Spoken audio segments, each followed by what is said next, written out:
Well, we're 19 weeks into the Biden administration, and we have a House divided.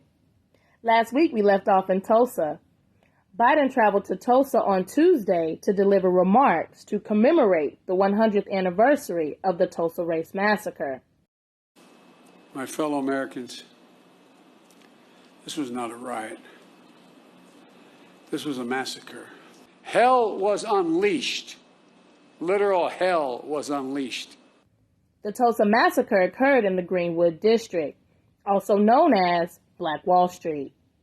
It was called Black Wall Street because prominent and successful Black individuals and entrepreneurs gathered together and worked with each other to create an oasis for Black people in this segregated neighborhood. The neighborhood had thriving businesses such as theaters, dance halls, pool halls, hotels, and restaurants. And contrary to what Biden says, young Black entrepreneurs are just as capable of succeeding given the chance as white entrepreneurs are. But they don't have lawyers, they don't have accountants. Black professionals like doctors, lawyers, dentists, and accountants lived and worked in Greenwood. But despite the success of the growing neighborhood, many of the buildings and homes still didn't have restrooms available. There was one colored-only restroom at the top of the Drexel building that Black workers were allowed to use. One day, Dick Rowland entered the elevator to go to the restroom, and at some point, he either stumbled and tripped or reached out and bumped into elevator operator Sarah Page. Well, guess what? Sarah happened to be white. Sarah screamed out, Dick got scared, and he ran. Well, y'all know how the media is the enemy of the people. And when the Tulsa Tribune and other media sources got a hold of the story, all types of lies and speculation of rape, assault, and slander was getting released to the public. And soon, the talks of lynching commenced. As the angry mob headed toward Greenwood's courthouse to unleash their rage on Dick Rowland, who was being held there, they were met by hundreds of men, some even war veterans, protecting Dick.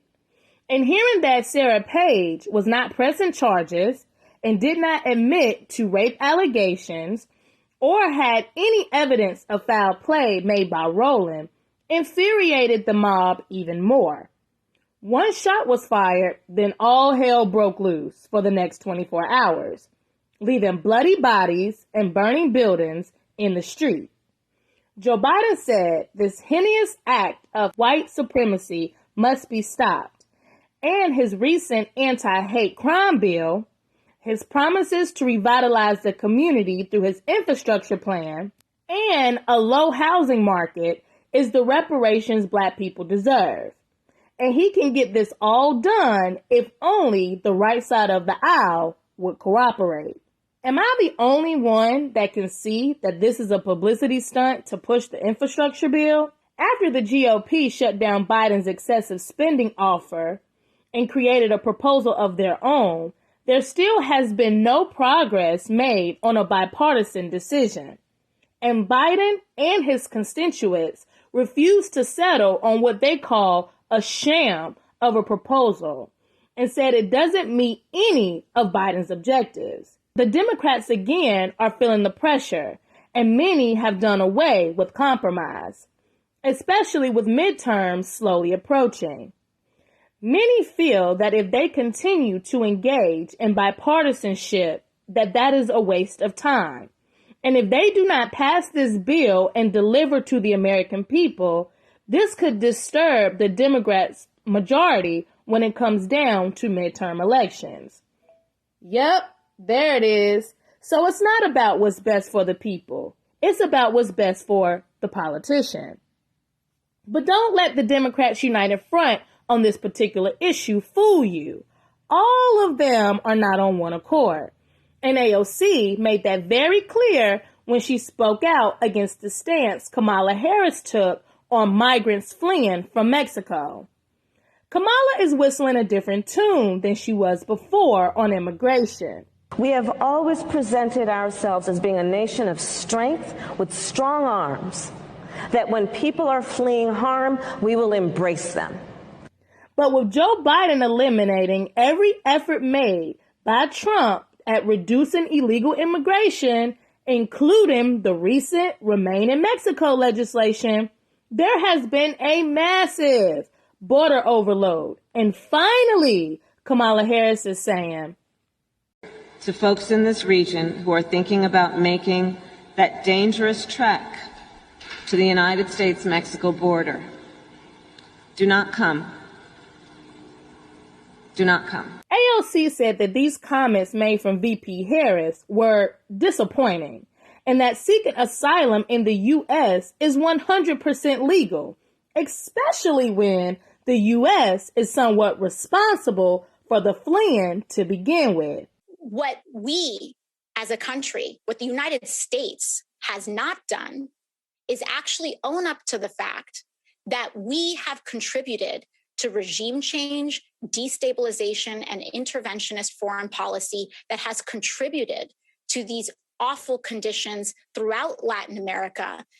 Jen, you care to comment? What the vice president was simply conveying is that there's more work to be done, that we don't have these systems in place yet. It's still a dangerous journey, as we've said many times from here and from many forums before. And we need more time to get the work done to ensure that asylum processing is where it should be.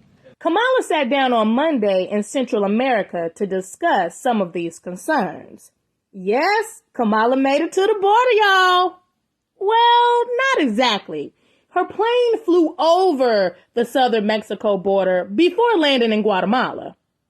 Central American residents were eagerly waiting her arrival and had signs to welcome her.